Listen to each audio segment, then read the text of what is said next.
will mean changes for people living in Ireland, so it's important that you understand what these changes will mean for you. Many things will remain the same, but some of the changes may have a bigger impact on your daily life than others. It's important that you make sure you are as prepared as possible. Find out what you need to know at gov.ie/Brexit, an initiative of the Government of Ireland. Here at Flahavans, we're busy getting ready for World Porridge Day on October 10th, and I've been joined by visitors from all over the world. From Japan, konnichiwa, Brazil, Jurobem, Australia, g'day, and from... Dungarvan. Hello, Mum. Because where else would you go to discover the secret of what makes Flahavan's Progress Oatlets taste so rich and creamy? Well, I'll reveal all when the tour starts in just 5 minutes. Flahavans, not your run-of-the-mill oats. If you've had a mortgage for years, or you're a first-time buyer, why pay more for mortgage protection than you have to? VHI now offer cover from as little as €7.58 per month. It's easy to set up or switch over the phone. Call us on 1890 444444 or search VHI Mortgage Protection. €7.58 per month is based on a 30-year-old non-smoker for a 20-year term and mortgage protection of €158,000, including a 10% customer discount and a 1% insurance levy. Terms and conditions apply. VHI Healthcare DAC, trading as VHI Healthcare, is regulated by the Central Bank of Ireland and is tied to Zurich Life Assurance plc for VHI Mortgage Protection. The human heart doesn't care about opening hours, so we don't have any. I'm Dave, night porter at the Mater Private Dublin. After 12 years, you might say I've seen everything. But one thing I know is when someone comes into our urgent cardiac care unit at 3 a.m, they are extremely relieved to find friendly faces and an expert team on duty, 24/7, 365 days a year. And we're the only private hospital in Ireland that can say that. It's part of the Mater Private's commitment to making lives better, together. It's time to party and save big at Harvey Norman's 16th birthday sale. Big birthday savings across Ireland's largest range of appliances, technology and interiors. Save up to 30% off laptops, up to 30% off home and kitchen appliances, up to 50% off sofas, and up to 50% off mattresses. Plus so much more this October. From cooking events to product demonstrations and competitions. Celebrate and save with us today, in store or online. Harvey Norman's 16th birthday sale, now on. Go! At Air Business, we understand how important reliability, great value and cutting-edge technology is to small business owners. For a limited time only, get a free iPhone XR or Samsung Galaxy S10 with no limits data, unlimited calls and texts for just $48.99 a month excluding VAT. Chat to our business team in-store or on 1-800-245-440 or visit air.ie/business. Air. Let's make possible. Subject to availability, prices for Air broadband customers. For full terms, conditions and fair usage, see air.ie/business. The Sunday Papers on Off the Ball. Now then, you're very welcome back. So we are reviewing the Sunday Papers. We are live on our social channels, or if you're listening on the radio, obviously we're here with you through until just after 2 o'clock as well. Gary O'Toole, orthopaedic surgeon and Olympian here in studio, and we have Kieran Cunningham, Chief Sportswriter with the Irish Daily Star. I will start by going through... We all feel inadequate, Kieran, when Gary's... I have no expertise in surgery. Yeah, so we'll start with the back pages then. Geez, what a day for a 19-year-old, huh? Aaron Conley on the back page of The Sun here. 2 minutes past 1, scores first Premier League goal. 3 minutes to 2, nets second Premier League goal. 9 minutes past 7, drafted into Ireland senior squad. Brighton 3, Spurs 0. That's not a bad day. So there's a great picture there of Conley celebrating one of his goals. And up here, I'm sure you've seen the news at this stage. Dermot Desmond set to be voted in as a Shamrock Rovers shareholder. He's set to pump around €3 million into Rovers, says the back page of The Sun there. Next, we have the Sunday Times, and it's the Liverpool game yesterday, which gets top billing. Picture of the confrontation. It's either after the penalty or at full time. Either way, hot spot, late Milner penalty gives Liverpool win as tempers flare over challenge on Salah. And then again, Paul Rowan here, Ireland call for 2-goal. Conley is the story on the back page of the Sunday Times. It's Conley again, back page of the Mail on Sunday. Aaron answers the call. Conley drafted into Ireland's squad after stunning double sinks Spurs as their lead. That's Philip Quinn. Brighton 3, Spurs 0. Liverpool then on the back page of the Sunday World. Great escape. So Liverpool 2, Leicester 1. Injury time penalty puts Liverpool 8 points clear and makes it 8 wins in a row. Hence the headline. And of course, Mick calls up Aaron, gets a mention. Aaron Conley again, back page of the Mirror. Our more Poch Pain is the headline, and then arrogant Marco van Basten ripped into Ole Gunnar Solskjaer's spoilt boys, as he called them, after their complaints about the pitch against Alkmaar in the Europa League on Thursday. That one finished 0-0.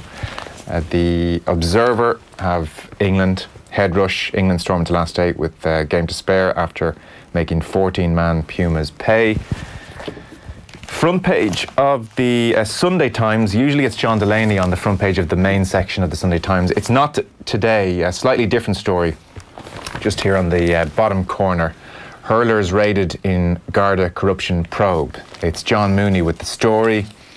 And detectives are investigating allegations of Garda corruption in Munster. They have searched the homes of GAA officials and hurling players. There are accusations that senior officers intervened to ensure prosecutions against GAA officials and players did not proceed. It says here the cases mainly involve speeding offences and other breaches of the Road Traffic Act, including using a phone while driving. According to one source, in the majority of cases, these were young Gardaí who were told what to do by a more senior officer who had authority over them. So that's the front page of the Sunday Times. And then the Sunday Independent, finally, it's Aaron Conley again. Dream come true, teenage Brighton Stars, classy double seals Ireland call-up. And then at the very top section here, Sexton and Carbery to feature in Samoa clash. That's Brendan Fanning with the story. So it seems Johnny Sexton will lead the team for about an hour against Samoa, and then Carbery will play out the closing quarter. And Robbie Henshaw also due to get his first run as well of the World Cup. Geordie Murphy's going to stay on with the squad despite that rib injury.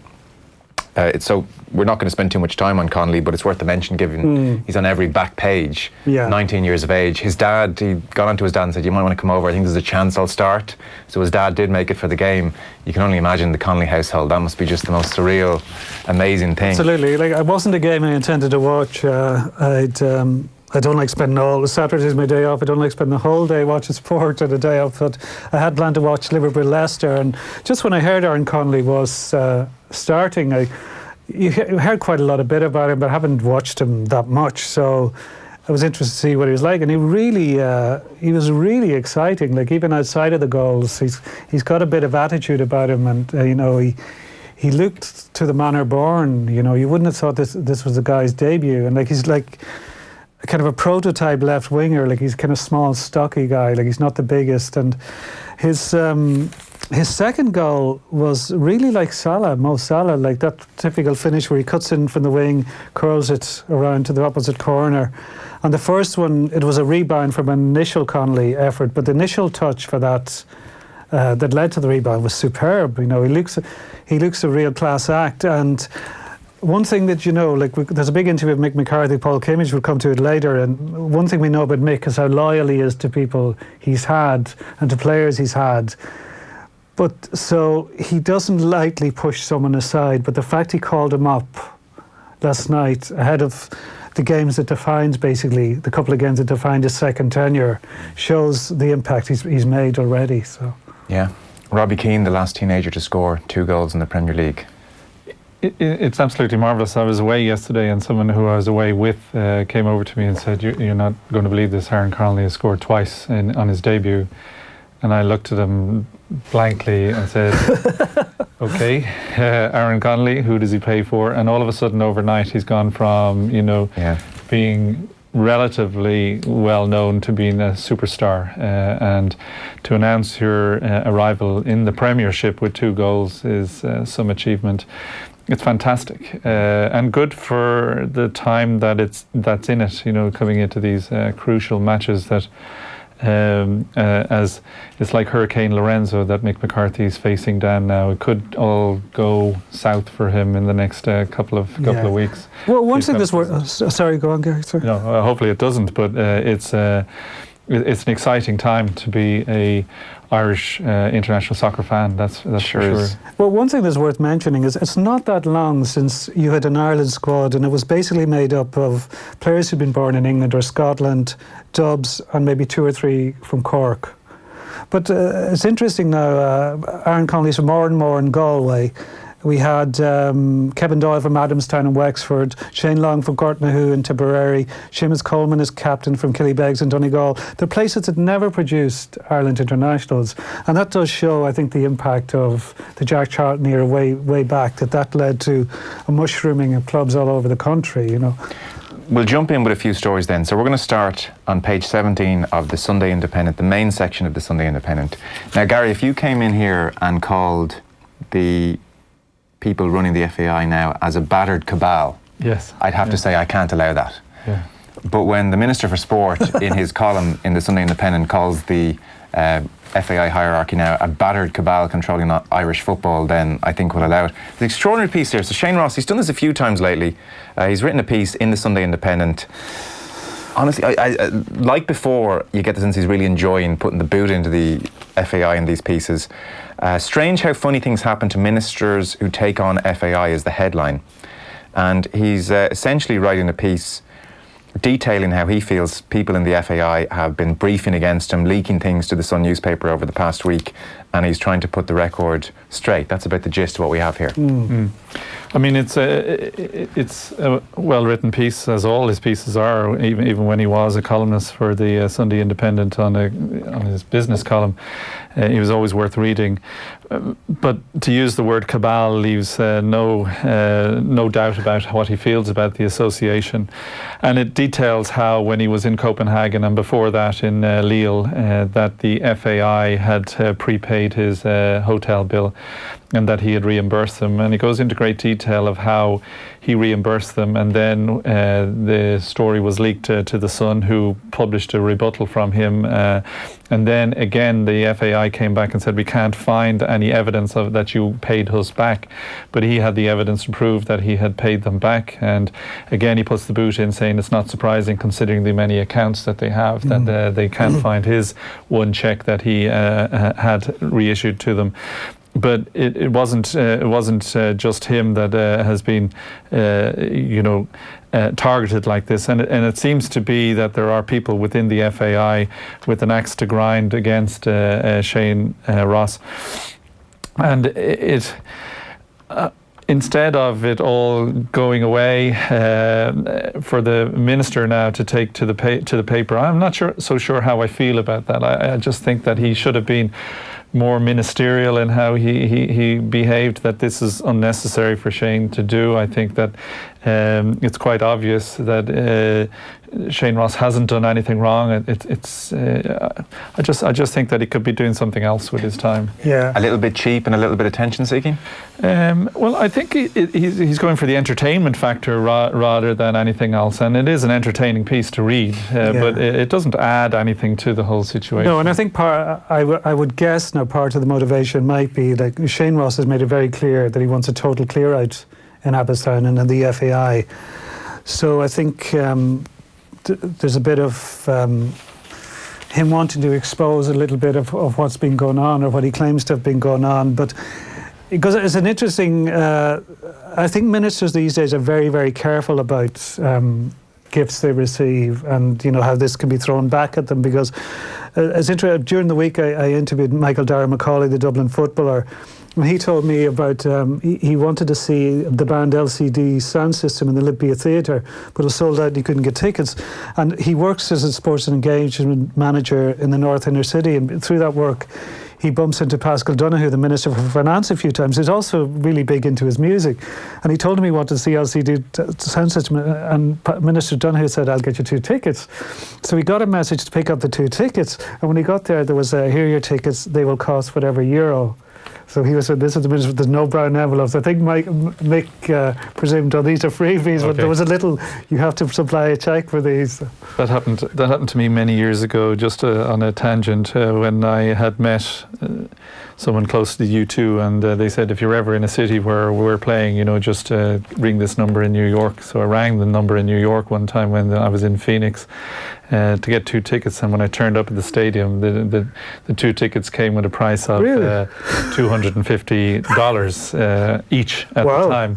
And I looked at the one behind the counter at the to collect desk, and I said, no, I don't think he meant for me to pay for these at all. And she goes, oh, did you not? Okay, there you go.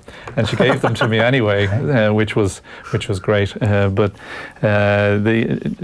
nothing goes unpunished. It does come back, you know. But you don't have a ministerial portfolio. It wouldn't be as bad for you to get a freebie. This isn't the attitude you take if you're stopped by guards for being on your phone in the car, Gary. I don't know if that extends to Olympians or what the protocol is.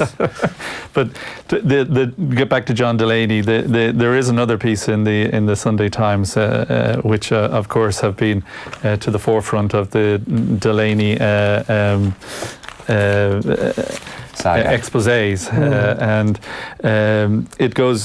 Stuart Gilhooly, the solicitor for the players, the Football Players Association, talks about how the atmosphere has improved in Abbottstown since Delaney's departure on gardening leave since last April, and that the problem that Delaney had with the PFAI was that he couldn't control them. He didn't control their finances. He didn't control what their agenda. So it's just an interesting insight from someone who is obviously successful in his own sphere as a solicitor outside of the Football Association, is doing the work for the PFAI as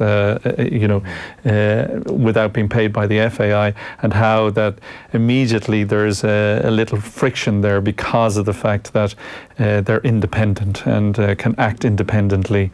So hopefully now this will trickle all the way down. But I mean, there are people who believe that John Delaney did a great job, that the sport of soccer in these, just as Kieran has said, you know, in these small places that have been giving us, Kieran listed off 5 internationals there that have come from small towns in rural Ireland, not from the big cities, and John Delaney has been given credit for promoting football in these usual GAA hotspots. So, you know, there is some credit to be given for the promotion of the game in those places, but according to what Stuart says in the paper here, the atmosphere is improving, which is good. There's a couple other pieces as well. I'll come to one line in this, or 2 lines in this, but Gary Doyle's a piece in the Business Post, and it's interesting. He talks to Brian Kerr and Owen Hand, among other people, and they're asked at one stage to give him marks out of 10 for his tenure, John Delaney. Brian gives him 0 out of 10, Owen Hand give him 1. But they both would have had pretty fractious relationships with him. But Brian in particular expands on what he saw as his failures. But it's interesting here because a lot of people suspected that financial pressures were coming to play, in that they've had to draw down future funds from UEFA to cover day-to-day expenses. And this intro from this piece by Mark Tyne, Paul Rowan, mentions pressure from both UEFA and sponsors such as 3, whose €8.9 million deal expires next year. There were pressure on them to resolve the issue. And near the end, I'd be curious about Gary's take on this, because I've come across Sarah Keane through Swim Ireland. She's the CEO of Swim Ireland, now president of the Olympic Federation of Ireland, and responsible for much of the reform of what was the OCA after all that happened in Rio. And in the piece it mentions that she's considering applying to be the new CEO, which would be a very interesting appointment, and it'd also be a huge challenge for Sarah. Like, I'd be quite curious why she wants to take on such a challenge, because the scale of reform needed is massive. But have you had much contact with her, Gary? No. Coincidentally, I did meet her last weekend at a Swim Ireland function, but any dealings I've had with her, she's a generation behind me in swimming. So when we were swimming, she's much younger than me, and I have been most impressed with her whenever I've met her, but I've only ever met her in social settings. And last week she made a speech at the beginning of the meeting, and you could see that this was a woman who knows her own mind and has ideas, and will drag an association along that path. And it's full and transparent, and it's exactly what the association has has not been up until now, and maybe it is time for them to. But Sarah Keane can't be the saviour of everybody. No, that's the thing. Sarah Keane has saved Swim Ireland. Sarah Keane has been put forward as the saviour of the Olympic Federation. She can't always be the one to come in and do it.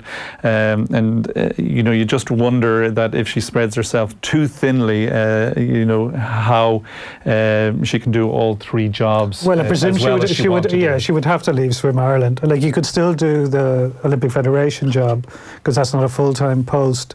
But she's currently CEO of Swim Ireland. You couldn't be CEO of two sporting bodies. I did get a glimpse of what Swim Ireland is about. Now I haven't had anything to do with Swim Ireland at all. He's too modest to say. The reason he met them lately was he was. You can keep quiet now, Kieran. That's fine. But he was inducted into the Hall of Fame. So. Oh, congratulations! Okay, thanks very much. Yeah. I'll get you again. My point about her is it would seem that Swim Ireland is on a very good footing, and that she has done what she set out to do, and hopefully it's an automatic thing that she can, if she leaves, that it doesn't fall off the rails. That's all. It's interesting if she does run for the FAI. Would you have ever had any interest in sports administration, getting involved with the Olympic movement? I know you're obviously very dedicated to your other career, but did it ever cross your mind that it would be something that you would enjoy or you'd like to contribute in? I see myself perhaps having something to do with that in the future, later on in years to come. But I think you'd need to step away for a period of time and come back into it later on. And not necessarily with swimming or not necessarily with the Olympics, with other sports that perhaps need a fresh pair of eyes. You get to my stage in life and I have less years left as an orthopedic surgeon than I've already served. And then you think, what am I going to do when I'm finished with this? When the government decide that I'm for pasture. And did the government decide you're for pasture at 65? That's correct, yeah. Okay.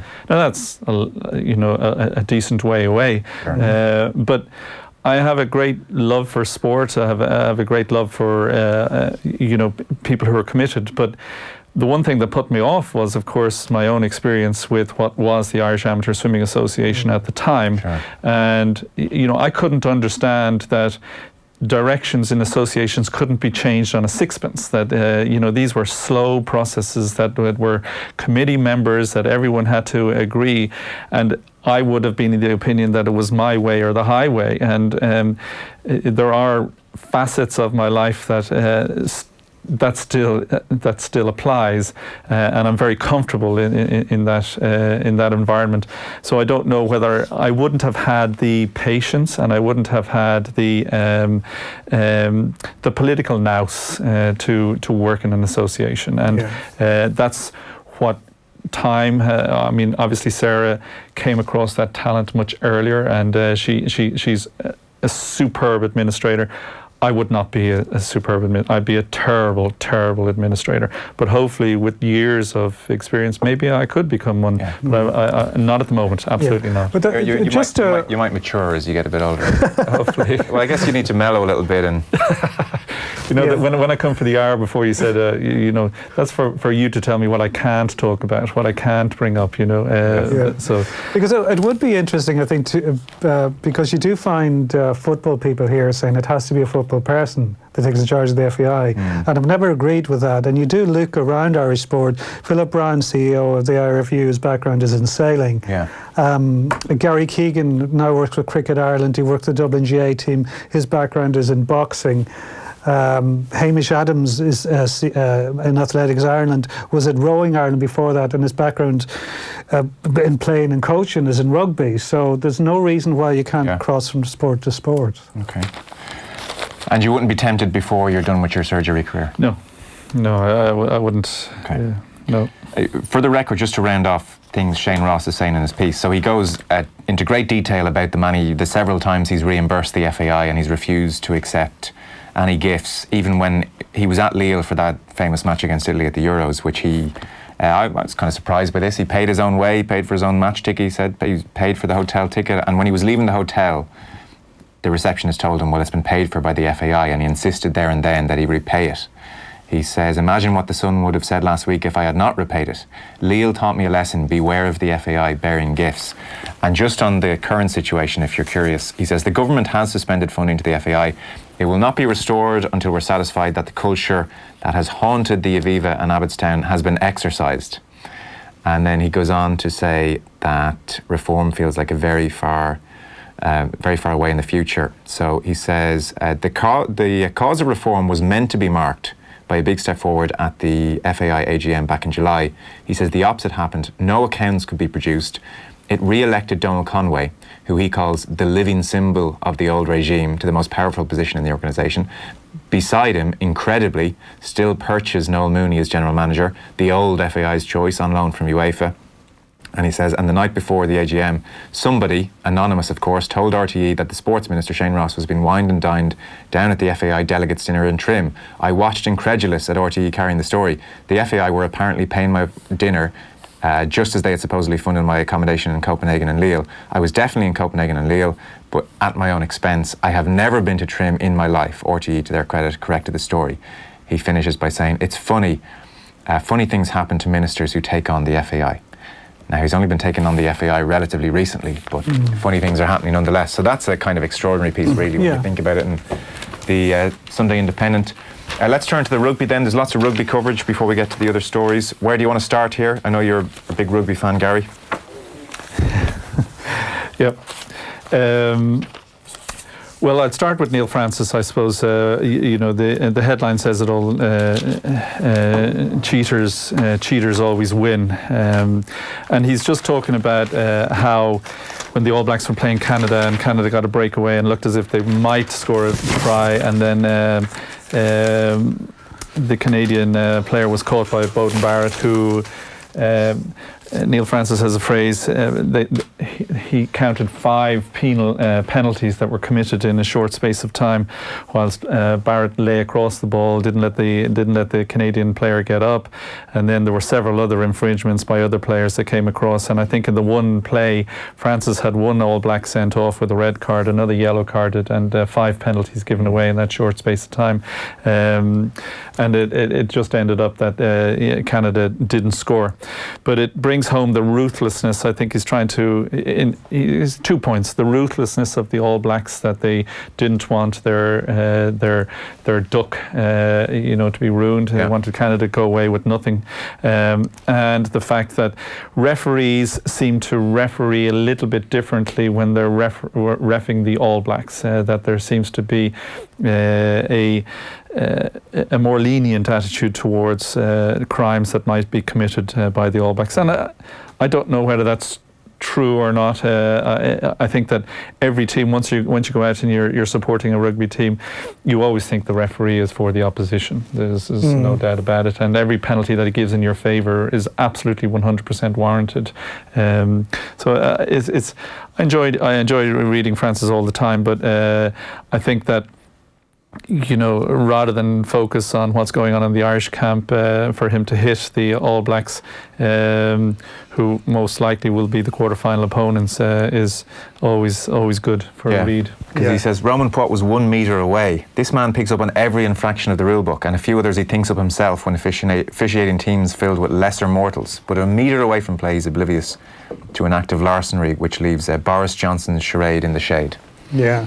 Because he mentions after that passage of play, or at the end of that passage of play, that Gary mentioned there, the Canadians won 12 phases, got driven back 10 metres, and that time the All Blacks gave away 20 penalties, of which only 1 was awarded. Yeah. I don't know if that's exactly right, but it's a startling statistic.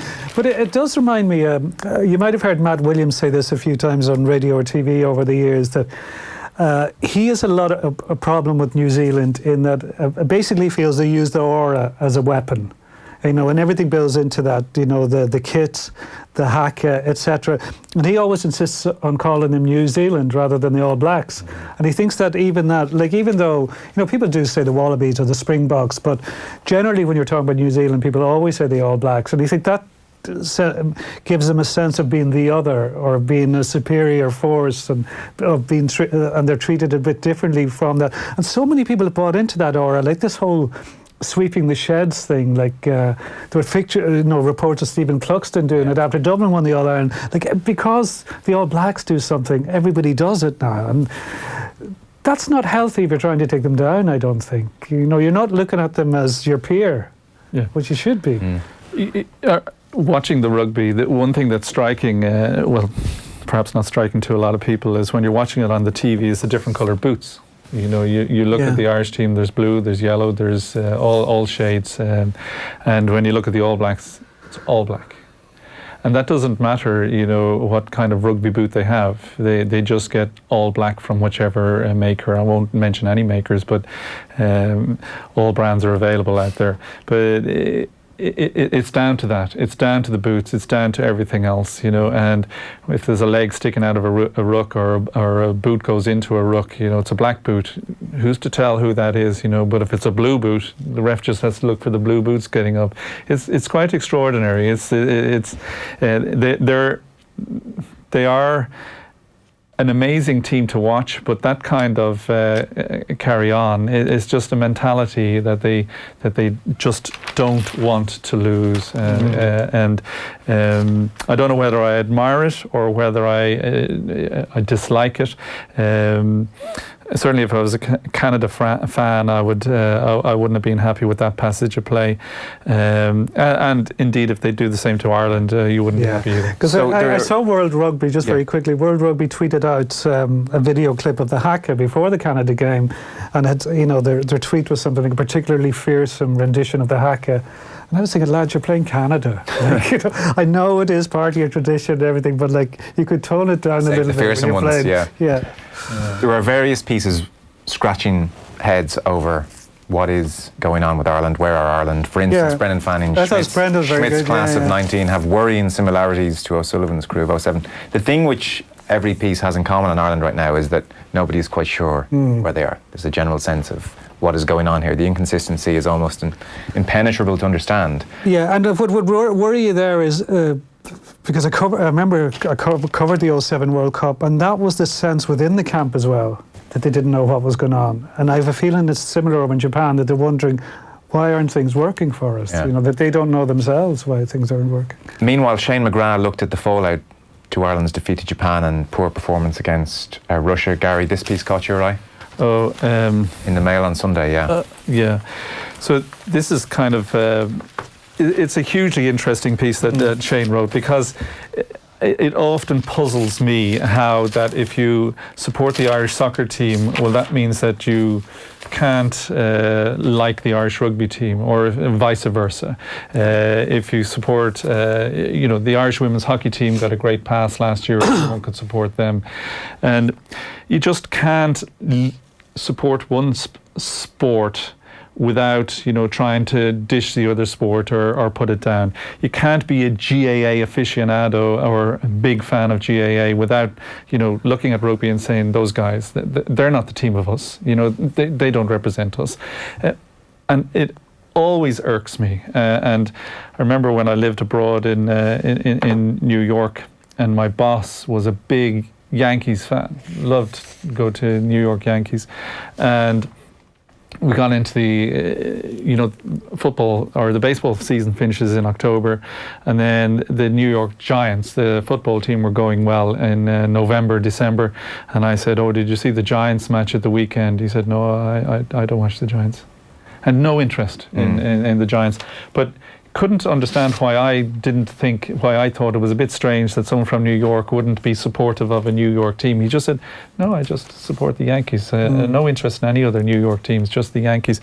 And it was a very refreshing attitude, but one that's not allowed here. And it's a case of just let the Irish rugby fans enjoy the World Cup, But rugby does get more of a rap than others, Gary. You will have soccer fans who don't like the GAA, for example, or GAA with soccer, but there does seem to be a huge amount of schadenfreude when the Ireland rugby team lose. As we saw loads of it after Japan, and it is an interesting phenomenon.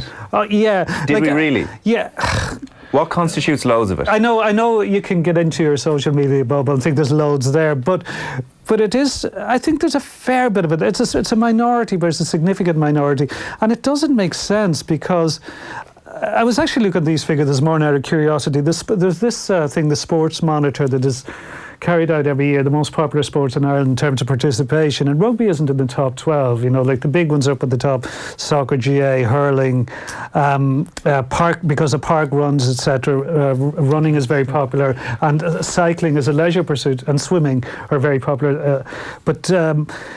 In levels of participation, rugby isn't massive. But if you look at TV figures last year, the toy show was always number 1. Number 2 was Ireland against England, the Six Nations. Number 3 was Ireland against New Zealand.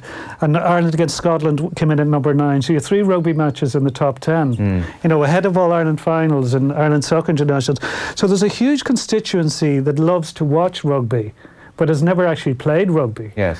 But there is also, does seem to be a minority who can't get away from the thing that, a lot of these guys went to a fee-paying school, which I couldn't care less where anybody went to school. Yeah. To be honest. There was a few bumps in the road, last May and June with the rugby players and the behaviour off the pitch, and that certainly focused the mind of people that might have been partly paying attention to rugby, and then all of a sudden it just became this, it was acceptable to say that you didn't like it, and then you had to have a reason. Well, then the reasons were there for you, and you could throw that out at people who are very fond of rugby. And cards on the table here, I have season tickets to 2 levels of rugby, but I used to have season tickets to Bray Wanderers too, and used to really enjoy going down to the Carlisle grounds to watch Bray play.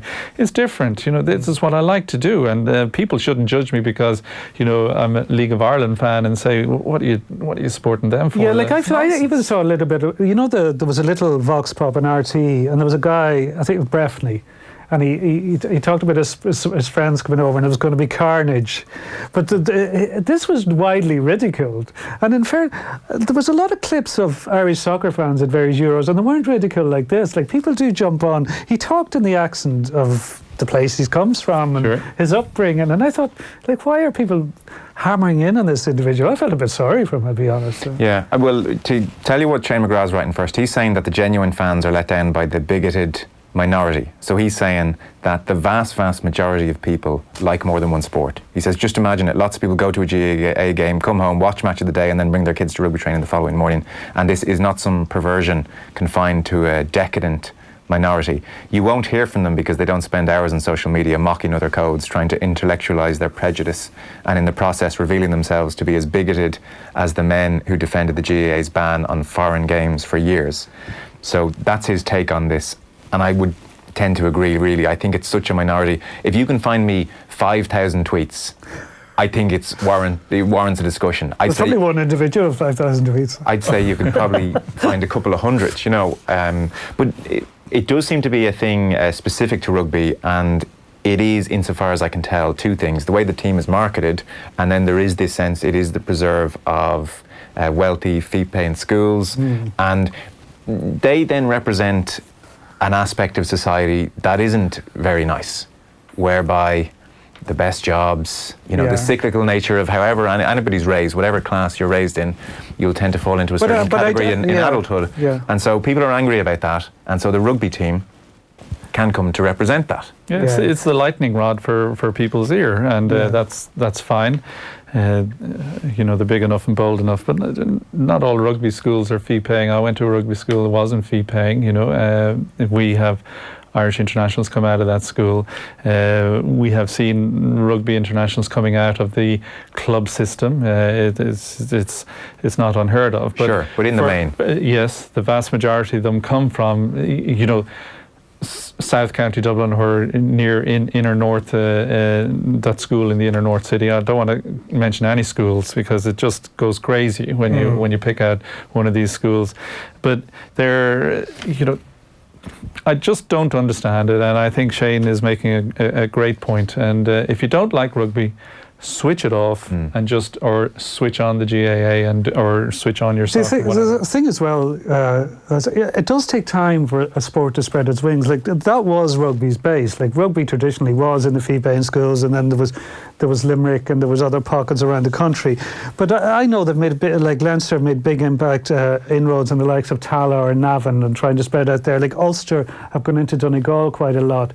But it does take time because you have to get rugby into the schools. You might need to set up clubs or expand clubs that are there and expand their underage systems as well. Like even with athletics, I see in Dublin, like there's no athlete from Dublin. There was no athlete from Dublin in Doha, and that's been the trend at World Championships. Getting very few athletes in Dublin, but there's not that many athletic clubs in Dublin, and that often they're oversubscribed. They just simply can't cope with the numbers.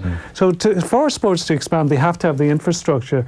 Like that's the strength the GA have, because they don't turn anyone away, because they are able to cope with massive numbers, like the likes of Kilmacud Crokes, Ballybowden, Sure.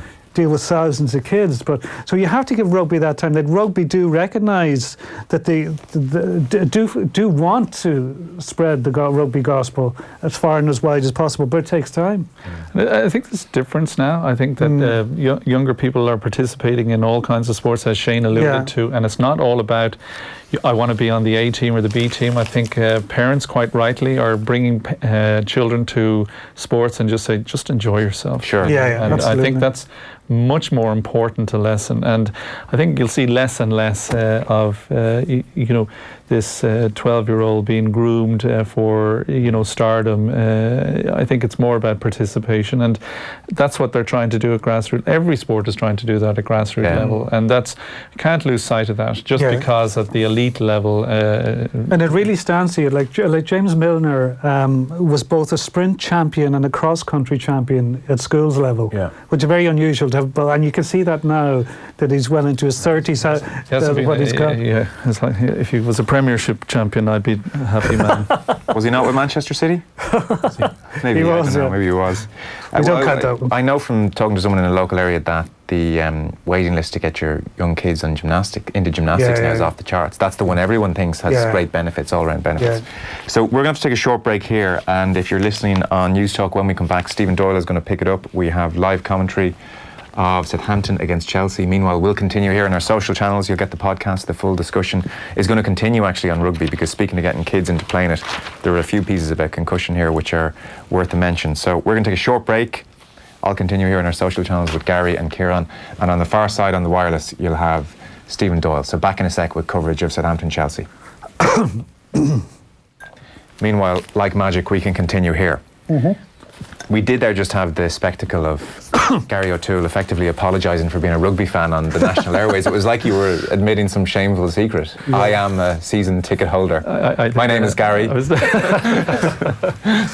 my best friend went to Black Rock. Am I allowed to mention that? This is still going out. Don't worry, lots of people will hear this. Do not mention schools. I told you that, Kieran. If you mention one school, you get the ire from the others. It's just... It's crazy. But the other piece that you alluded to is in the Sunday Business Post, and it's about the Luke Jacobson, the back row forward for the All Blacks, who's 22, who called himself out as having had a concussion in training, and said that although he was 98%, he didn't want to stay there in Japan, and essentially sent himself back home to recuperate from this concussion. It's remarkably refreshing to see someone with that attitude. Well, as Gary Doyle says, it's unlikely it would have happened 4 years ago, and it certainly wouldn't have happened 8 years ago. No. And to see someone who potentially is giving up a World Cup winner's medal to go back to invest in their future health sends a message to everyone at every single level that if he does it, well, then we've got to think about ourselves. Now, at 22, it's quite likely at 26 he'll be in the same position at the next World Cup. Sure. A 32-year-old might have looked at it differently. Yes. Yeah, I think so. Yeah, but there's a lot of discussion in England about Owen Farrell being targeted. You know that he's had 2 hits. He's had 2 high hits, and I think Paul Hayward writes about the Sunday Indo run the piece. But and we've seen this with Johnny Sexton as well. Like out halves have always been targeted, but the difference is now they're being hit harder and more often than they were before, and by bigger men. So the implications of that are massive. Like it's like like, when does Johnny Sexton see out 80 minutes anymore? Like, when does he get a run of games? Like, the amount of times you go off, you watch him now, and he's gone off, and there's, he's been hit so often, and often with cheap shots, like that. Yeah, you just wonder where it's going, because like, you do worry about people's future health. The delayed pass. Yeah, because you can't build up your head in the gym. You can build up the rest of your body, but you can't do anything to protect the brain. So. Yeah, just to be fair to Johnny Sexton, because I know this conversation irks him. Yeah, I irks him, I know. He would say, when was the last time I went off with concussion? Yeah. And he's gone off with an abductor muscle issue and groin strains and hamstring issues. They're part of the reason he goes off. Yeah, but he has been targeted, because it's funny. There's no doubt he's been targeted. Because I was interested, the games I wasn't watching at the Rugby World Cup, and you would just have a look at Twitter to see what was happening.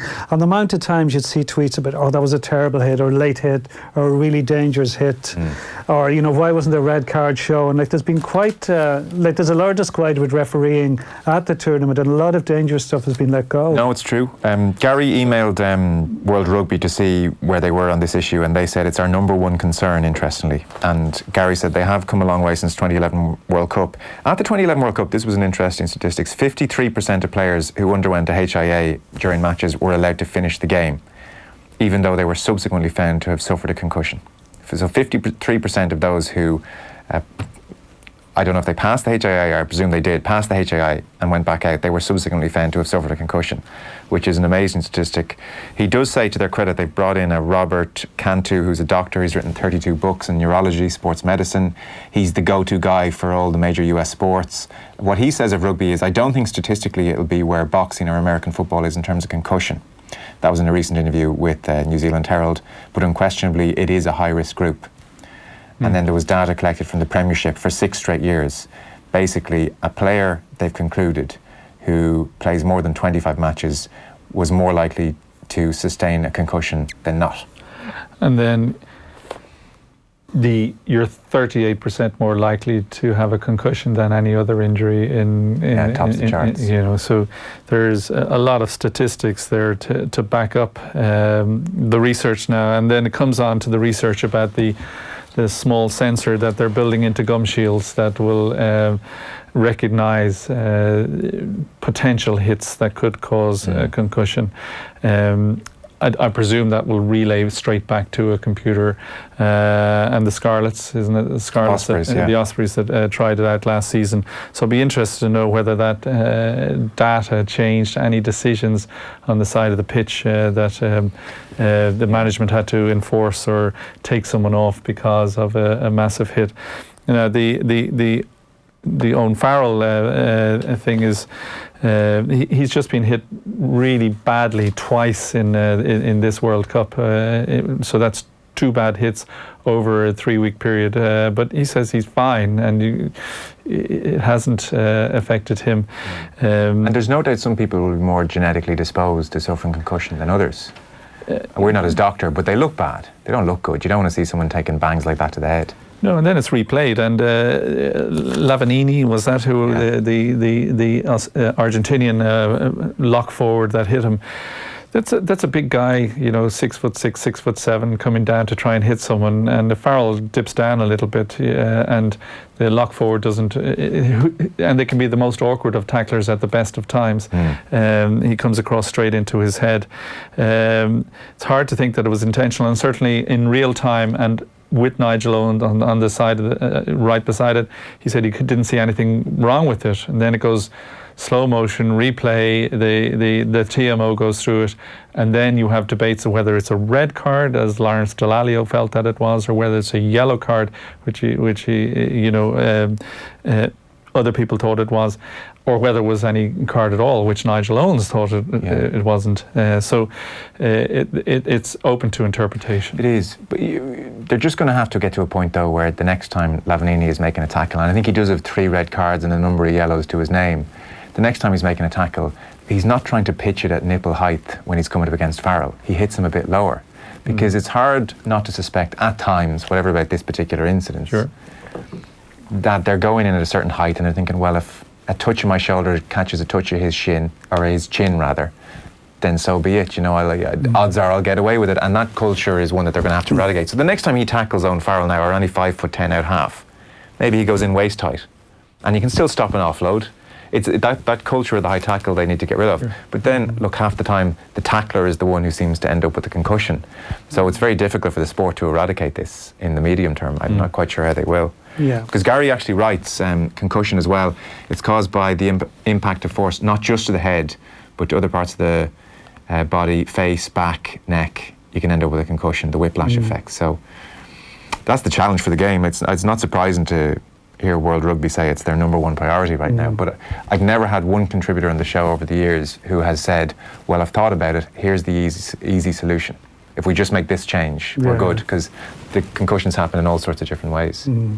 Was there anything else about the rugby coverage you wanted to mention, or that struck you on the whole about it?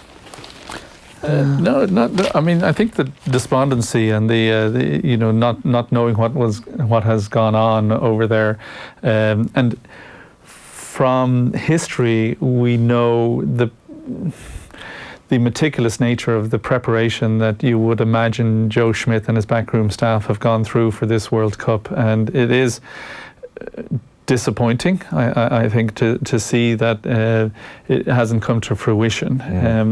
Having said all of that, it is quite likely that Ireland will be in a quarter-final, will be against a Southern Hemisphere team, and that was always going to be the case anyway.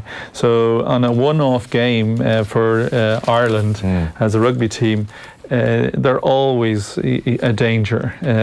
You wouldn't say the same thing about Japan on a one-off knockout game, but you would say it about Ireland. You would now.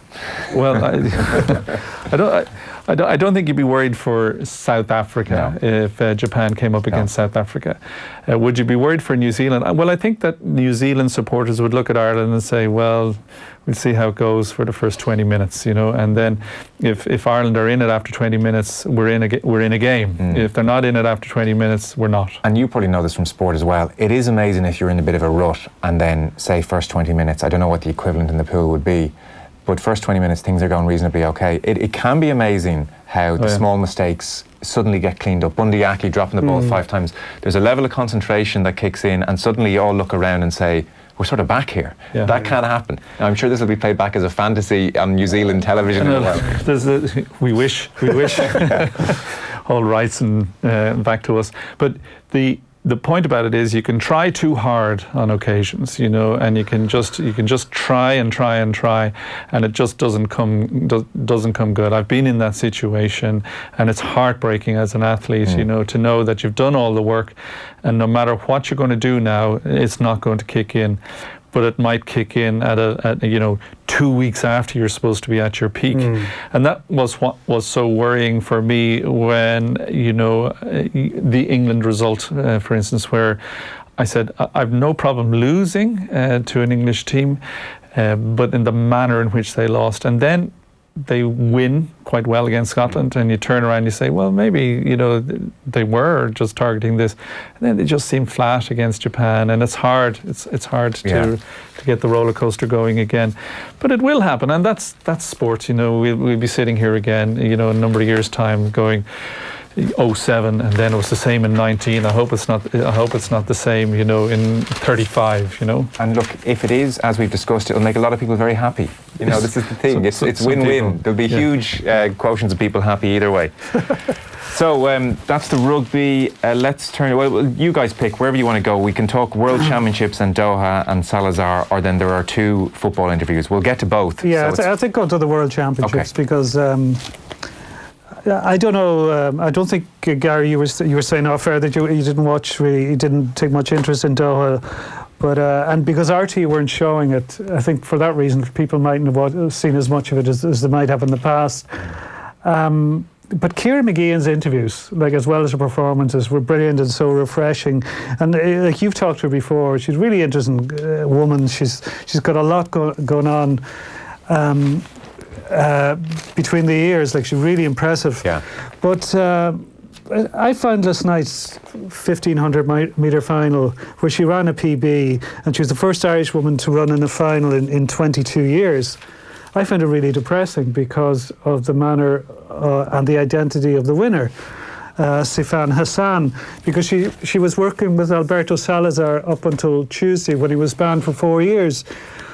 And you would question why, given all the red flags that have been raised about Salazar and the investigations into him that have been ongoing for a number of years now, why any athlete would align themselves to. And that's something Jenny Meadows, the American 1500-metre runner, has brought up. You know, she's asked, she said, I don't think you can be that closely affiliated with anyone and not have people point fingers, and I'm not sorry for you. And Hassan, in her post-final interviews last night, did feel quite sorry for herself. She switched the microphone back on at the end of the press conference to maintain that she's clean and she's always been clean and that she's nothing, no questions to answer. But this is she had achieved an extraordinary double in Doha of the 10,000 metres and 1,500. Which is effectively a mile race and a 6 mile race. Her last 1,500 in the 10,000 was faster than Ciara McGeehan's PB last night for 1,500, and Ciara is a 1,500 specialist. Right. So it's really unusual. Like, how at the end of a 6 mile race do you put in a mile that would have won you gold in virtually every world championship ever raced? So it does make people question what's going on. And it's not just about this athlete or Salazar. There are so many people and a major corporation in Nike that are all embroiled in this, and that you would question, because a lot of this, you have to look at the coverage around this, and this is brought up in Eamon Sweeney's piece and David Walsh's piece, and I think a piece in the Mail as well. On the BBC, Paula Radcliffe, actually, because David Walsh, there's a graphic on the David Walsh piece. So, alongside David Walsh's lengthy piece in the Salazar situation, there is a graphic which has what he calls the Nike network. So Alberto Salazar at the head of it, you know, the man who really got the Nike Oregon project moving. Then you've got Mo Farah, sponsored by Nike, trained under Salazar, his rise to Olympic champion, stuck with Salazar even when the allegations were first raised in 2015. Then Paula Radcliffe, who's been on the BBC, and she's been criticised plenty this week. She told the BBC that, quote, Alberto was only really guilty of overstepping the line. She went on to say, because no athletes have been sanctioned, have any real anti-doping rules been transgressed? I don't think so. Otherwise, we would have seen athletes banned at this point. Her husband is now Mo Farah's trainer as well. Then Seb Coe, obviously head of the IAAF now, was on Nike's payroll for many years as an ambassador, gave up his £100,000 deal with them reluctantly a number of years ago. Then you have Steve Cram, former 1,500-metre world champion, a BBC pundit, and an ambassador for Nike. He originally said the historical, and that there was a witch hunt against Farah. In a BBC interview last week, he defended the British runner. He's never been found guilty of any offences, which he hasn't. So the Nike aspect has been covered today. And the most significant figure is obviously Sebastian Coe, because of his position as president of the IAAF. And not only was he a paid consultant to Nike, Nike have named a building at their global HQ after Sebastian Coe. There's a Sebastian Coe building there. The next World Championships in 2 years' time took place in Eugene, Oregon, which was the original headquarters of Nike and is 100 miles from their current headquarters. And it was effectively Coe's decision to give it to Eugene, Oregon. It wasn't a committee decision.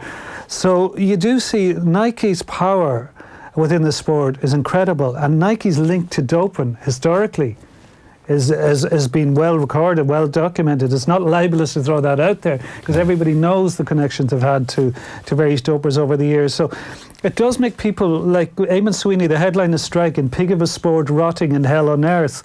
And there were positives to take out of that. Like, well, I thought what Ciara McGee and Brendan Boyce, Thomas Barr did in an Irish context was great.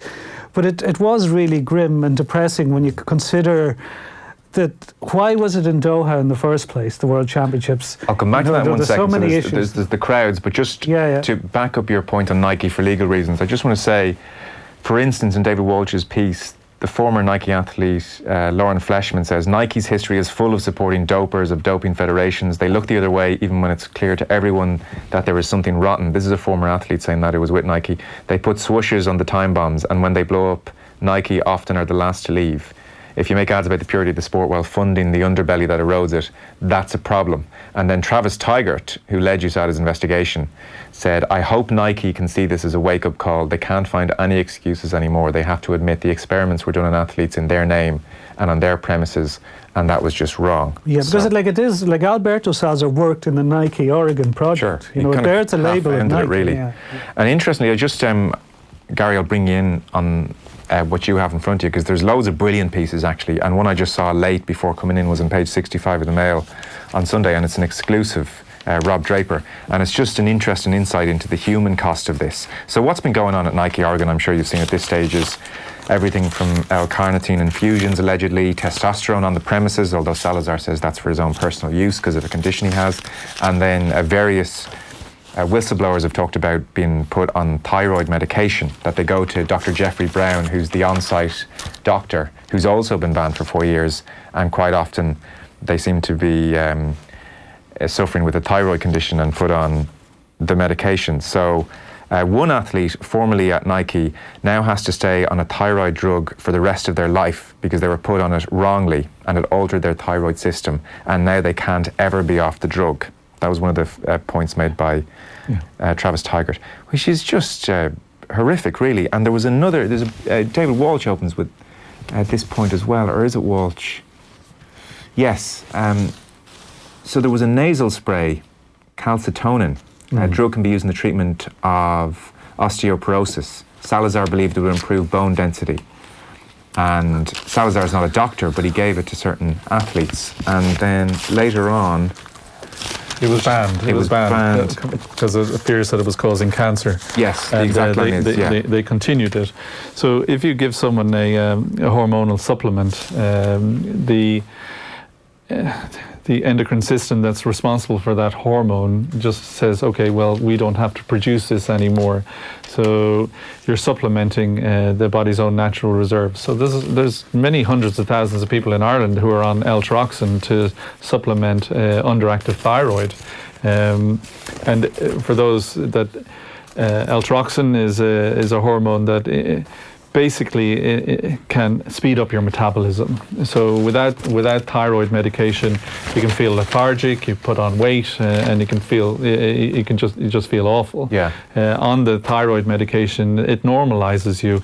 But if you're taking thyroid medication that you don't need, well then the body's own thyroid says, well, we don't need to produce it, it's coming from somewhere, it's registering it, so it stops and it shuts down.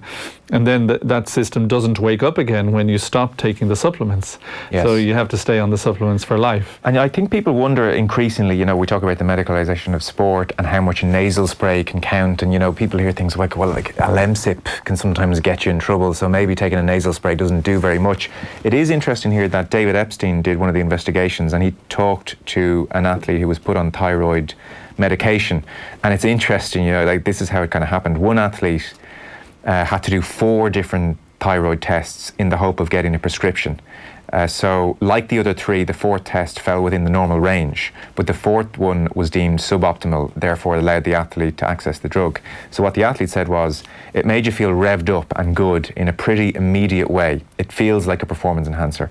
I consider what I did a kind of doping. So he's saying he's not saying I didn't notice any benefit. He's saying I felt great straight away. And the L-carnitine that he was supplementing everyone with allegedly helps fat burning. So you go from already lean to super lean.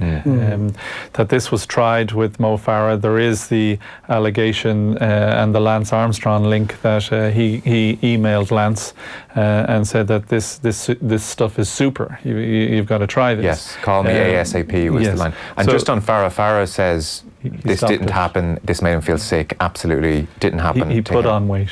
He said he put on weight, so he stopped it. But this brings about the costs of elite sport and what elite sports people will sacrifice in order to achieve their ultimate aim, and they lose complete sight of life. They become blinded by this, especially in those kind of sports where it's an individual who is responsible for their own body. Team sports, you see less of this in team sports, and Eamon Sweeney makes the point that if Nike were a country, it would be easier to take it on. But because they're a corporation, it's not like what they did with Russia before and said that you're all tainted, you're banned. You can't just go to Nike Origin Project and say, we're banning you, because what would Nike do then? Well, they'd just get their lawyers involved, and then the IAAF have to get their lawyers involved, and nobody comes out of that except for the lawyers feeling good about that kind of a situation. So it's very dangerous, and you got to question an athlete's mindset, you know, to put themselves through all of this, and that's why Ciara is such a great athlete, and someone that, you know, should be held up, you know, in all schools and said, you know, see this physiotherapist. She's gone through her athletics career, qualified physiotherapist, all round nice person as far as I can tell from the interviews, and you know, she comes off the track, top 10, sets her PB in these circumstances, and gets beaten by a woman who didn't even have the graciousness to slow up, you know, and to make it look as if she was under pressure to win this 1500 meters, and she looks at her and she just goes, you know, what am I to do here? What am I to do? And I think history will judge Ciara McGeehan much better than it will judge Hassan, and that's what we hope. Because I saw a very interesting tweet last night. I can't remember who it was from, but it was retweeted by Steve Magnus, and Steve Magnus was one of the whistleblowers at the Nike Origin Project. He was one of Salazar's coaches, and he was used as a guinea pig by Salazar, but he's now coaching Mark English, the Irish 800 metre runner. But the guy that Steve Magnus retweeted last night, he said, we've probably seen a clean woman's 1500 metre world record tonight, but we'll never know. And he put up a list of the fastest women's 1500 metres times in history, and you look through the list and it's a rogues gallery, basically, you know, getting away from last night, like not putting Hassan into that. But so, you know, Ciara McGeehan's time would have won virtually every other World Championships. Is that right? And she came 10th. Like, if you're watching the TV coverage, you hardly saw her in the last lap. Like, if you've never watched athletics before, you think, oh, the Irish woman did terribly there. But she did brilliantly. Hassan, so that to me, like, she was in great form after the race. She's in the top 10 in the world. I feel so good. But I'm just thinking, if we knew for definite this was a level playing field, who knows where Ciara would be? Hassan made the argument that she finished third in 2015 as a 21-year-old before she worked with Salazar, and that she's been clean all her life, and she's outraged by the whole thing. She's ran the 6th fastest time in history. Laura Muir in the race said a cloud hung over the result, and she didn't go too much further than that. So that's last night. You were mentioning Eamon Sweeney's piece, like he touches on Farah, who moved to America, joined Salazar a month before his 28th birthday. At that stage, his best performance at world level had been 7th in the 5,000 metres in 2009. Under Salazar, he went on to win 4 Olympic and 6 world golds over 5,000 and 10,000 metres. Has always strenuously denied any wrongdoing, we should emphasise. On Eamon Sweeney's piece, Paula Radcliffe comes under fire. And he does, and you were about to move to that point, he does talk about the Doha situation as well, where humidity at 80%, 30-degree heat for the midnight start in the marathon, where 40 of the 68 starters finished. There was a makeshift hospital. 16 of the athletes didn't even make the halfway stage in the marathon. And then there's a great picture of just the empty seats in the VIP area, it looks like, and what a kind of travesty that's been for the athletes. It's the athletes who I think, you know, this might be their peak, their big world championships. This is their one. And you could be lucky enough to get the London one. But then you could land in Doha. And that's, again, if you're talking like for the women's 100 metre final, there was an estimated 1,500 people in the stadium. You know, so like if you get more than that on the Morton Games in Santry, and like that would have been one of the highlights of the whole year, women's 100 metre final. Even for the men's 100 metre final, I would say there's probably 10,000 in the stadium. So. You know, you can't get away from asking the questions of why on earth Doha was given it when it, you know, given its climate, given its political climate, given it doesn't have any tradition in athletics, and people do wonder what was going on behind the scenes to make these calls. Spread the word. Spread the gospel, You haven't watched it because? Just haven't come across it, you know. It's not a conscious choice to just leave it. Just I haven't been avoiding it. Just hasn't been on the radar. So it just hasn't impacted on me at all on this occasion, you know. The coverage on it today is very good, I would have to say, actually. Yeah. A lot of really good pieces, lots of information. Yeah. I think that I read a piece a couple of weeks ago with Jerry Kieran, who was given out about that RTE weren't going to cover it. I think that you look at RTE, they have to cut their cloth, and they've invested heavily in the rugby coverage, obviously, and they're competing with other channels on the rugby coverage. So this was obviously their focal point, and they're doing it well. But I would miss Jerry Kiernan's honest opinion on the athletics. You don't get that on the BBC from their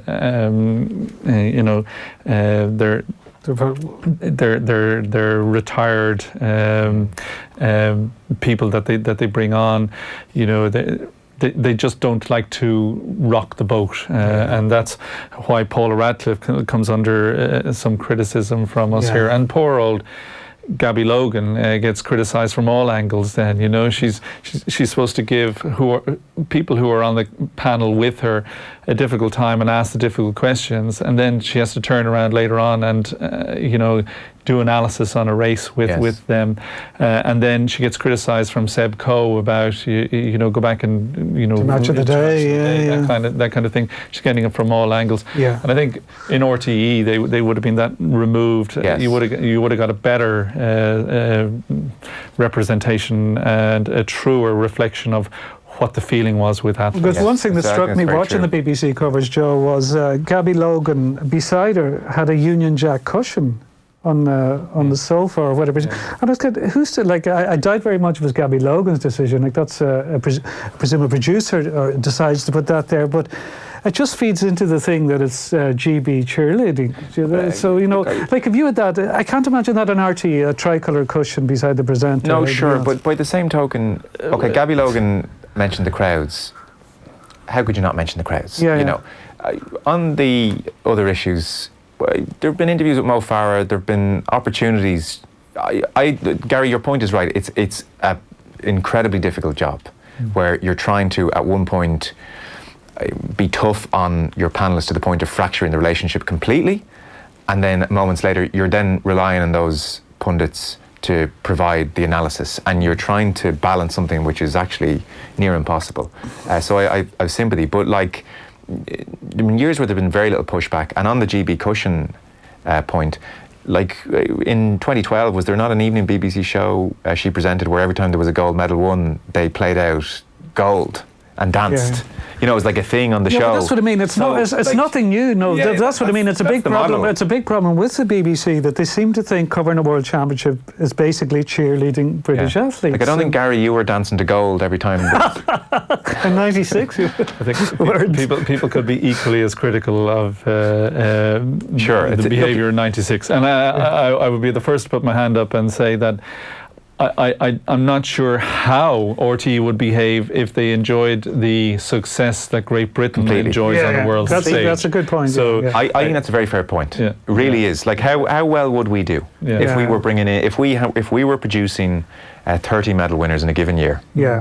Yeah, I think we'd probably be behaving the same. Because if we had somebody of the stature of Mo Farah, who's a serial winner at world, Olympic, European level, like, he would be absolutely revered here. If questions were being asked of him in Britain, I think a lot of us would be getting quite prickly over it. So, I think that's difficult. And you have to give them credit. They do ask questions of him. I mean, this is a guy that runs with Sir Mo emblazoned on his runners, and on his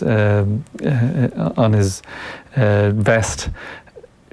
It just doesn't sit comfortably. And the other thing about athletics, you were saying, is you run through. You just look at ranking times, and you look 10,000 people in the men's 100 metres. Now, without saying anything about who won, came second or third, you look at the world record, and here's a guy winning in Doha 9.75, and then you look at the world record 9.5, and you just go, okay, that makes perfect sense to me. Well, as far as I'm aware, I think there's something like the top 20 100-metre athletes of all time. I think maybe all, or virtually all, except Usain Bolt, have failed tests. Yeah. So how can you believe there are events? It's impossible to believe in 100-metre sprinting. I find it impossible. And yet, that brought out the biggest crowd. Yeah. And it does it every Olympics. Like it's the hottest ticket at Olympics. Suspend belief for 9.7 seconds and enjoy the spectacle of people running fast. I mean, there's a glamour to it. You can watch WWF for 90 minutes. It's equally as entertaining. 9.7 seconds. Okay, I'll watch the race and then go back to the general air. Right, we have to get you two home. So to finish, two good football pieces. Richie Sadlier talks to Paul Rowan in the Sunday Times. Richie gave an extraordinary interview on the Late Late Show the other evening as well. He's just a remarkable fella, continuously brilliant, whatever he puts his hand to. And then Mick McCarthy, a 2-page spread with Paul Kimmage there, familiar interviewer and interviewees. They've been doing it for a long time now, so there's a comfort there, and that comes across over the space of the 2 pages where you get extra little bits and bobs from them. So where do you want to start here between McCarthy and Sadlier? They're both well worth reading. Well, we'll start with Richie Sadlier's piece. He seems to be a man that has come through a huge amount in his short 40 years. He's 40 now, isn't he? And his honesty and his openness about his struggles when he got injured, his drug taking, his alcoholism. Now, I've been a big fan of his for a long time. He contributes to other sports broadcasting, but he just... You're allowed to say second captains. Okay.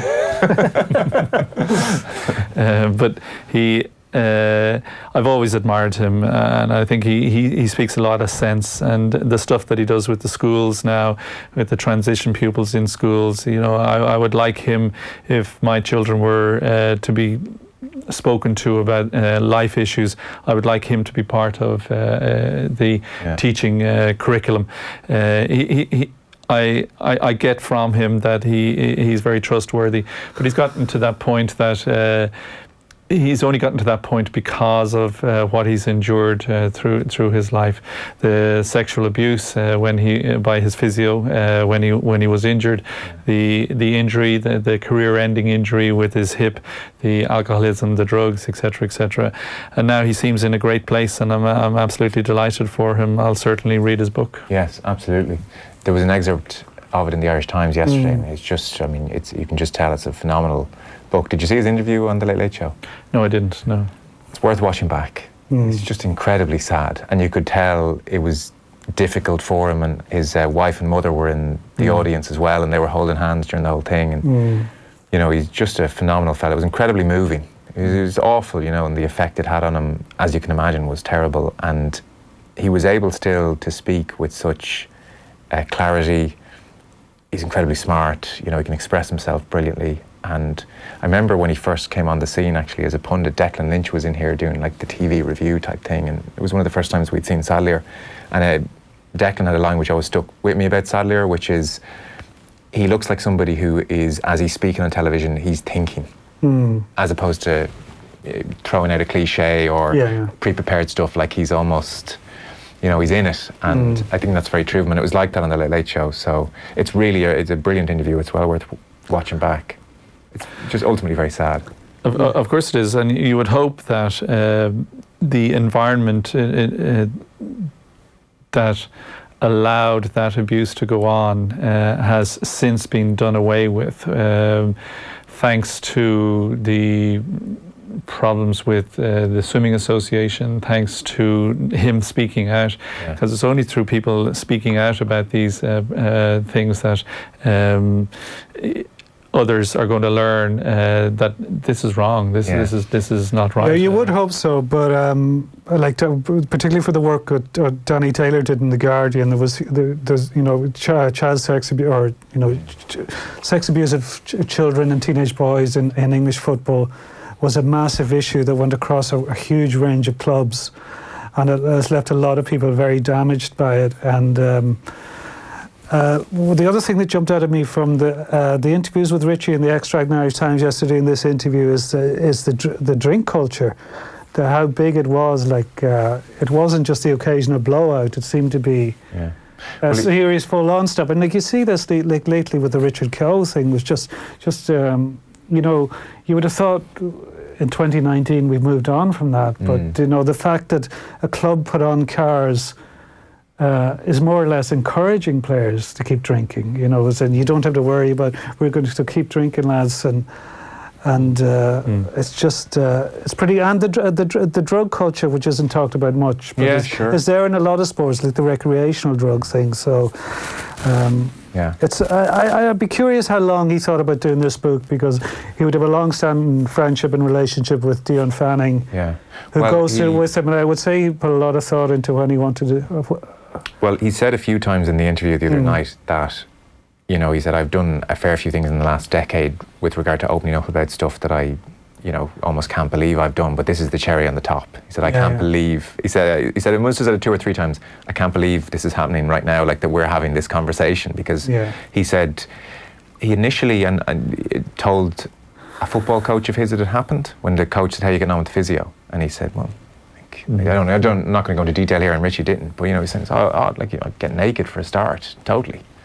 And it became it was laughed at, this is ha stuff, and it became the joke in training that night. He was 14, and so he thought, right, this has not been said again for a long time.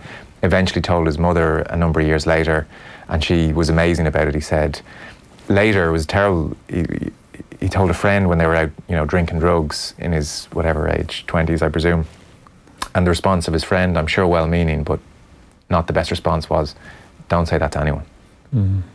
So to get to a point where he's on the Late Show talking about it, I presume, has been an unbelievable journey. I said it's all very sad. He's in a great place now, so ultimately it's a story of, as he's called the book, recovering. So that's where he is, but it's on page 7 of the Sunday Times. I suspect that book will be it's shortlisted. Popular. It's shortlisted for the William Hill Sports Book of the Year, isn't it? I saw that it made the long shortlist. I would assume when the Irish lists come out, it'll be in the hunt. We haven't seen many books out yet. It's not, the season is only just starting, but I have a feeling it'll be up there. So finally, then, 2 pages in the company of Mick McCarthy. Where is he? Enjoying his second stint more. Well, I'll speak. The piece is great. Like all Paul Kimmage's pieces, the scene is set with a Jurgen Klopp anecdote about his time in Dortmund, showing the players or talking to the players about Rocky, and then realising that only 2 of his players actually knew who Rocky was, and most of them hadn't watched any Rocky videos at all. So the analogy of Dortmund versus Bayern Munich and Rocky versus Drago, the Russian scientifically produced boxer, went completely over their heads. But Mick seems to be in a good place. He is obviously very contented and has done a great job, with the Irish football team, and it's easy to give an interview like this to someone like Paul when things are good, when he's top of the table and coming to a difficult phase. But he just seems very content. Mick McCarthy seems very comfortable in his own skin. Yes, absolutely. And it doesn't seem to tolerate an awful lot of BS, hence his departure from Ipswich, which he goes into in great detail, and that he walked away at a time of his choosing. He just he just seems like someone that you'd enjoy the company of. Mick McCarthy does. So it's a great read, a very, very long read. It's something that you can dip in and out of, because in the way Paul has done it, you can pick it up anywhere just with the questions. And of course, we do eventually get to Roy Keane and Saipan, but not until the second page of it, and only very briefly. Thankfully. At which point Mick says, "Congratulations, you've just won the award." Yeah. Kimmage says, "For mentioning the unmentionable." Mick says, "Yes, you're the dick of the day." Yeah. Yeah, I've heard him mention that before. Yeah. Anybody who brings up Roy Keane, he has this his Dick of the Day award. I thought one of the most interesting parts, Joe, was he says in passing, "I've enjoyed it more than the first time around." And Paul asked him why. And he said, "I was taken over from Big Jack and put a lot of pressure on myself, and I probably don't listen to the noise as much. Whether that's the outside noise or the noise in my head, I'm much more comfortable myself. I'm a granddad." And there's a documentary, and you can find it online. It's on YouTube now. It's called McCarthy Park, that RT showed on McCarthy's first term. And what comes across in that is how prickly and he was, and how under pressure. Like, he didn't give the impression of somebody, "Oh, this is my first campaign, it's a learning curve." He was at war. Like, at one stage, he has words with Jim Beglin, a former teammate, on the line. Jim was doing a pre-match interview of RT analysis, and he basically says to him, "You've made your bed now. I know where you're coming from, Jim. You can forget about our relationship," or whatever, something along those lines. It might be those exact words, but I think I remember Mick back in the day saying the job to have is to be the man after Jack. Yeah. And I could see that, because it's like Jim Gavin now. Whoever comes in to replace Jim Gavin is expected to win the All-Ireland every year. There's also also not going to happen. a scene in that documentary where they've had 2 great away results in a row. Yeah. And he's walking off the pitch. Mick Byrne's there hugging. They're all, it's brilliant access. Yeah. And this is within a minute and a half of the full-time whistle. And Mick saying, "And who's on the RTE panel?" And someone goes, "Giles and Beglin." "Oh yes, have it." He can't wait now. They're going to have to say how great I am. And he's, so he was very aware. Whereas at one point, Paul Kimmage asks him about, the likes of Parrott or players you should bring in, and he says, "Yeah, but look, I've had 970 games as a coach and manager. I'd like to think that they would respect my knowledge of the game." And he says, "I know my best team. I know what I want to do. Just experienced." 61 when he finishes all this up, and he does say, by the way, there is no intention of reneging on the situation with Stephen Kenny. He can't say anything other than that. No, but from all I gather, both Mick and Stephen Kenny feel that the arrangement is a little bit odd. Well, mildly, it is an odd and unusual arrangement. And if he gets the results he's looking for in the next fortnight, Mick, it will look even stranger. But Stephen Kenny's doing a phenomenal job as well. He is, yeah, but it's still a strange one. The parting gift of the cabal to use a minister for sports. It deserves a Shane Ross column of its own, to be honest. The thing that comes across in this column is that you would like to be liked by Mick McCarthy. You do feel it would reflect badly on you if you weren't. Yeah. So you just like to be liked by him, and he's just. It was a very enjoyable read, and I'm delighted for him. I hope it continues, and I hope that he does get Ireland to the Euros. It'd be a terrible shame to have matches here in Dublin.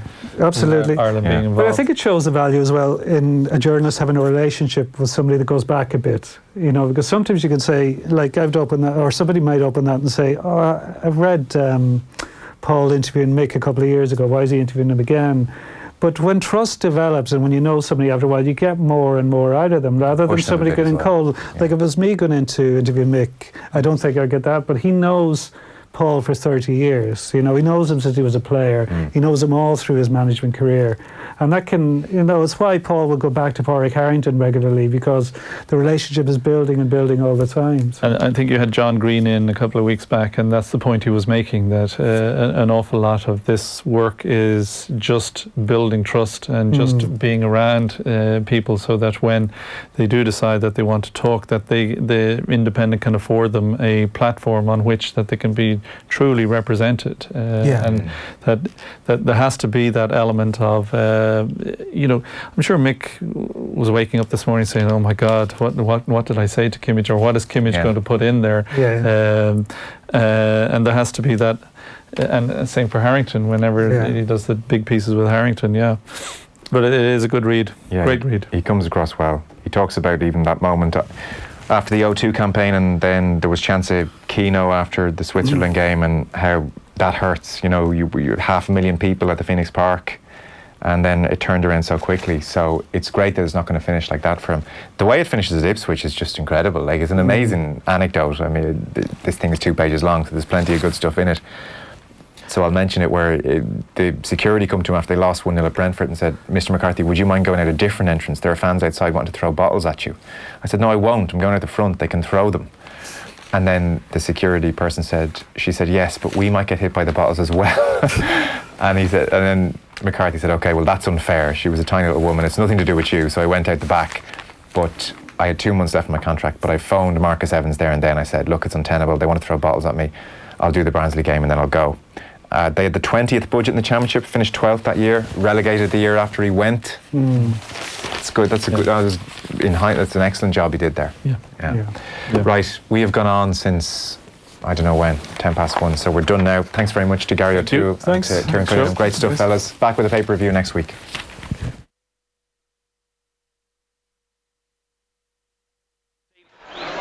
They have more ideas going forward.